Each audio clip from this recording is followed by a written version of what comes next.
And then, of course, we had last week, Tulsi Gabbard, attractive Hawaiian Congresswoman, Democrat, liberal, Bernie Sanders wing of the party. But she jumped in, and the Daily Caller had the story last week. Tulsi Gabbard chides fellow Democrats for anti-Catholic bigotry. Hawaii Democrat Representative Tulsi Gabbard wrote an op-ed chiding Democratic senators for framing their opposition to one of President Donald Trump's U.S. District Court picks around the fact that he's a member of the Catholic group, the Knights of Columbus. And the op-ed published in The Hill on Tuesday of last week, and I did talk about this last week, entitled "Elected Leaders Who Weaponize Religion Are Playing a Dangerous Game." It's not like we just figured this out. It's kind of what the country's founded on. But Gabbard stated her opposition to Brian C. Busher, I'm going to go with Busher as the pronouncer, for the U.S. District Court of Nebraska, but took aim at fellow Democrats who seemed to oppose Trump's pick based only on his membership in the Catholic organization. Some Democratic senators, including California's Kamala Harris and Hawaii's Mazie Hirono, have asked whether Busher's Knights of Columbus membership would keep him from fairly and impartially hearing cases. Now, only pro-death, anti-God, anti-religious people are suited to the bench if you're a Satan-worshiping, sharp-toothed, baby-sacrificing leftist. But we have plenty of those, so it's a representative democracy. Gabbard began her column with a reminder of the religious freedom Americans enjoy and warning against the atrocities religious bigotry can lead to. A Holocaust and, Inquisition and a few things like that. KKK, another Democrat outfit. Then she referred to Busher and the opposition against his nomination before bringing up a history lesson involving California State Senator Dianne Feinstein and her opposition to Amy Coney Barrett's nomination to serve on a U.S. District Court in 2017. Now, this is a liberal Democrat member of Congress, and she is calling out her colleagues in the Senate. She said, and she opposes the nominee, President Trump's nominee, but she also said, well, look, I oppose him, but not because I'm a religious bigot, not because I'm a godless, organ-harvesting bigot. It's because I disagree with his judicial philosophy or whatever she disagrees with. She said, while I oppose the nomination of Brian Busher to the U.S. District Court in Nebraska, I strongly stand against those who are fomenting religious bigotry, citing as disqualifiers Busher's Catholicism and his affiliation with the Knights of Columbus. If Busher is unqualified because of his Catholicism and affiliation with the Knights of Columbus, then President John F. Kennedy and the liberal lion of the Senate, Ted Kennedy, would have been unqualified for the same reasons. Ted Kennedy was very much pro-abortion. He went around knocking up girls all over the place, and he was very pro-abortion. He's a completely fake Catholic, like Pelosi and several of the others. Tulsi Gabbard wrote, Article 6 of the Constitution clearly states there shall be no religious test for any seeking to serve in public office. She wrote, no American should be told that his or her public service is unwelcome because of the, quoting Dianne Feinstein now, the dogma lives loudly within you. Senator Dianne Feinstein said to Amy Coney Barrett during her confirmation hearings in 2017 to serve as a U.S. District Court judge in the 7th District. Now, this is quite remarkable that this liberal Democrat felt it necessary to come out and publicly state that her party is leading us down a dangerous and treacherous and bigoted path. She wrote, elected leaders engaging in religious baiting are playing with fire. They're sacrificing the well-being, peace, and harmony of our country to satisfy their own political ambitions for partisan political interests. She's 100% right, of course. And then Matthew Continetti in the Washington Free Beacon over the weekend, adding to that and talking about the hero, another Democrat hero from California, Kamala Harris, who made her way to the middle by way of an affair with Willie Brown in California, but pay no attention to that. It's the Democrat Party. In attacking Brian Busher, a Catholic, She said, were you aware that the Knights of Columbus opposed marriage equality when you joined the organization? And that's pretty funny because the Democrats opposed what they now call marriage equality long before, or they didn't oppose, they opposed it. Let me straighten this out. They were for a man and a woman as marriage when he joined the Knights of Columbus. So they're such hypocrites, and I could play you the audio now of Barack Obama and Hillary Clinton saying that they believe marriage is between a man and a woman. And Barack Obama saying as a Christian, he didn't stumble that time and say as a Muslim, and as a Christian he said, I believe that marriage is between a man and a woman. But that was then, this is now. Now she says, were you aware that the Knights of Columbus opposed marriage equality when you joined? And that, Catholics are supposed to be pro-gay marriage. Otherwise, the Democrats will not let you serve in government, will not let you serve on the courts, will not let you serve. That's how they are. Define marriage. I believe that marriage is the union between a man and a woman. Now, for me as a Christian... That's all we need. That's all we need. And then she says, have you ever in any way assisted or contributed to advocacy against women's reproductive rights? By that, she means the slaughter of 55 million innocent children, the harvesting of the organs, the reduction of the black population in America by at least 40%. And have you ever opposed that? And if you have opposed that, then she feels that you are not fit for public service. Whereas she supports the harvest of the organs, the extermination of 40% of the black population, 60% in New York City. She supports marriage between Bradley Manning and himself, if he should choose so, which a mirror image of himself, which I think they'd be in favor of.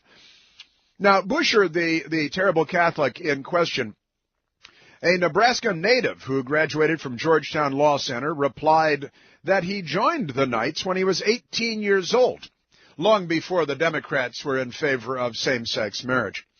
And the Catholic Church continues to believe that marriage is between a man and a woman, and if that is somehow a problem with the Democrats, then let's go. Let's drop the gloves. Let's have it out, okay?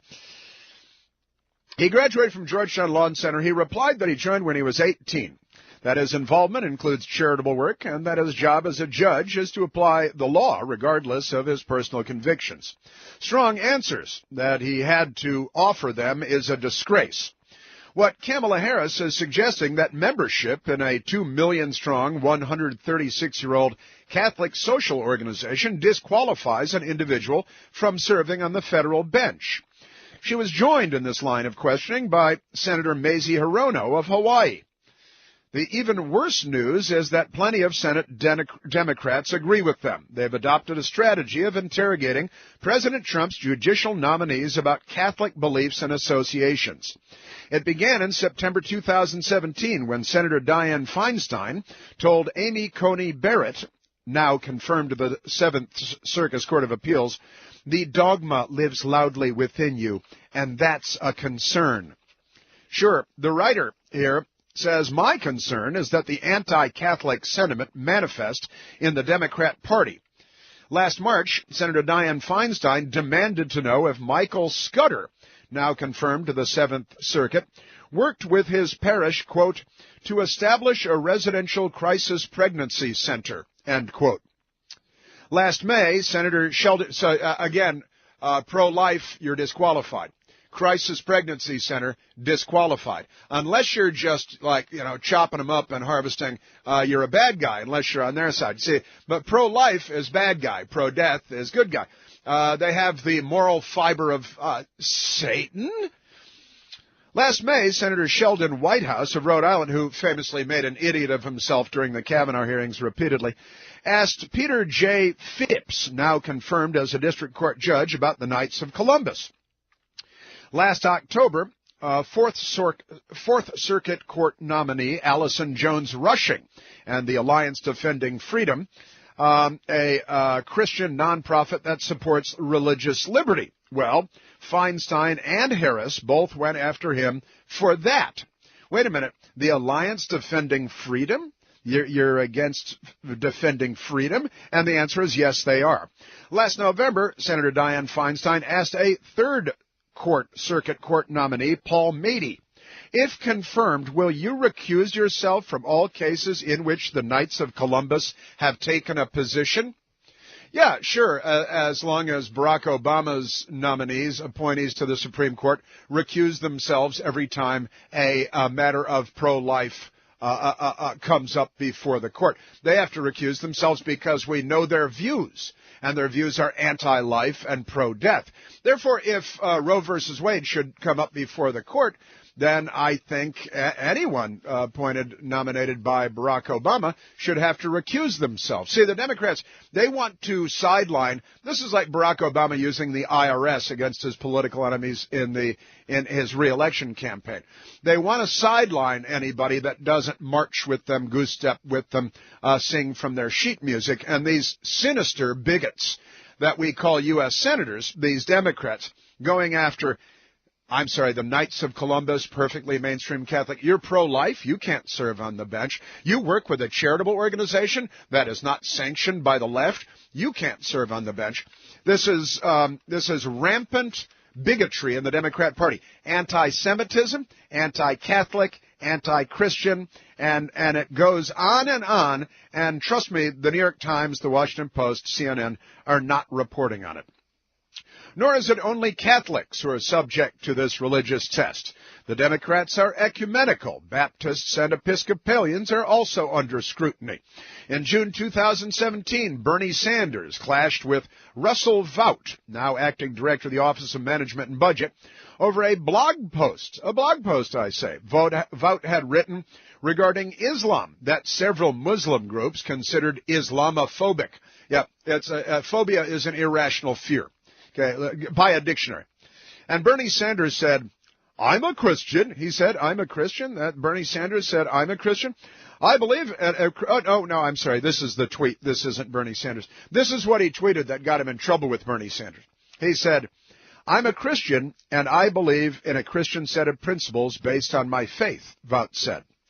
By the end of the exchange, Bernie Sanders said, I would say simply, Mr. Chairman, that this nominee is really not someone who is what this country is supposed to be about. I say Vought is Bernie Sanders, socialist, says that honeymoon in the Soviet Union, literally, says that this man is simply not what this country is supposed to be about. Why? Because he said he's a Christian in a tweet. Now, listen to this. Vought is an elder in his church. He's married, and he has 2 daughters. And he's been serving his country, and he's exactly what this country is all about. You Bolshevik toothpick and Yahoo, you're exactly what the country is not supposed to be about. Aren't they amazing? That's today's Democrat Party. Anti-Christian, anti-Catholic, anti-Semitic, anti-Israel, bigots, racists, genocidal in some cases. You know, I just looked up Rashida Tlaib this morning to see what the news media has been reporting about her. I can't find a mention in the Washington Post, the New York Times, or any of the networks of her putting a post-it on the map, effectively erasing Israel and drawing an arrow with the word Palestine where Israel is. Again, Mark Lamont Hill, from the river to the sea, wipe Israel off the map. Democrat members of the House of Representatives, they're part of this BDS movement to destroy Israel. And they are virulent anti-Semites, anti-Israel. They say they're anti-Zionist. They are anti-Zionist. They're also anti-Semitic. And it's commonplace, and it's rampant, and it's accepted, and they're not even called on it, except in very rare occasions. Tulsi Gabbard did call her Democrat allies on this, and you know what's happening now? She announced that she's going to run for president. The Democrats are destroying her, calling her homophobic and racist and all kinds of, because that's what they do. That's how they behave. The bigotry is rampant. All right, let's take a phone call. What do you say, Michael? Let's go to the phones. Let's go to Mike calling from Burke, Virginia. Mike, you're on the Chris Plante Show. Hey, Mike. Chris, you're the best. You're the best. Listen, I just wanted to stick up for the Knights of Columbus for a second, if I could, because sure. I think the level of ignorance is just astonishing. It is. The organization was actually founded to help women and children. I don't think a lot of people know this, but a century ago when, industrial and construction accidents were prevalent, the idea was to create sort of this level of insurance so that if, you know, a man was injured in one of these kinds of accidents, that a steel mill his wife and children would have something to help them out. I mean, steel mill or a coal mine or something, people being injured on the job, and the Knights of Columbus would be there to backstop the family. Exactly. And how, you know, this whole, the anti-Catholic thing, I mean, obviously you've been talking about it, and, you know, I could make all kinds of comments, but it's just, this came up at the last meeting that I went to, and, you know, it was really astonishing to hear the disregard for the Constitution and the way that these things are supposed to go. I know that anti-Catholic sentiment has been there for a long time, but it's really appalling, and I just wanted to call and throw in that extra tidbit. You're a member of the Knights of Columbus, then? Yes, sir. And I have friends that are members of the Knights of Columbus. A good friend, Joey, is a friend of the Knights of Columbus, and you know, it does charitable work, and that's what the Knights of Columbus does. That's what the Knights of Columbus have always done, singular and plural. The idea that they're targeted by Kamala Harris and Sheldon Whitehouse and Democrats in the Senate is a disgrace. They have to be called out by Tulsi Gabbard. That's a disgrace. The fact and good for her for doing that. Good for her for doing that. And the fact that the news media doesn't call them out is a disgrace and demonstrates the corruption and the bigotry and the marching in lockstep with the left of the news media. It's an absolute disgrace. The anti-Semitism is rampant in the Democrat Party, in the Women's March, and it's rampant everywhere. They go around calling everybody Islamophobes and homophobes, and you know, they've painted themselves into this corner where when you expose real bigotry, that they don't know how to handle it because they're so busy calling everybody Nazis that when Tlaib comes along, when Mark Lamont Hill comes along, when Louis Farrakhan comes along, when Keith Ellison comes along, you know, Keith Ellison, who beats up women and is a virulent anti-Semite and at least a former Nation of Islam follower, when he becomes the chief law enforcement officer of the state of Minnesota after being the co-chair of the DNC, of the Democratic National Committee, the news media never batted an eye at any of his anti-Semitism, at any of his racism, at any of his bigotry, at his affiliations and associations. That's no problem. And also, I mean, as the and Mike, thank you for checking in, and thank you for working with the Knights of Columbus. You know, the piece in the I guess it was the piece in the Inquirer, or was it the one in the Free Beacon? I guess it was the one in the Free Beacon. Talking about how this is not just you know, about the religious tests that is specifically outlined in the Constitution, but it's about freedom of religion, and it's about freedom of association. The First Amendment covers freedom of religion, free practice of religion, and the freedom of association. And the Constitution is just nothing to these Democrats. It's toilet paper to these people. The First Amendment is nothing to them. The First Amendment protects the association, protects religion. The Constitution goes on to specifically articulate that there shall be no religious test. And the Democrats are violating all three of those, and 60 Minutes will not do a piece on it. All right? I don't know what news shows are on the air, but CNN is not working on a piece on this. CNN is not going to have a panel discussion about this. MSNBC, look, CNN hasn't even mentioned the junket for the Democrats down to Puerto Rico with the lobbyists, except to say, hey, there are some Democrats there seeing a showing of Hamilton. Isn't that wonderful? That's it. Michael, thank you.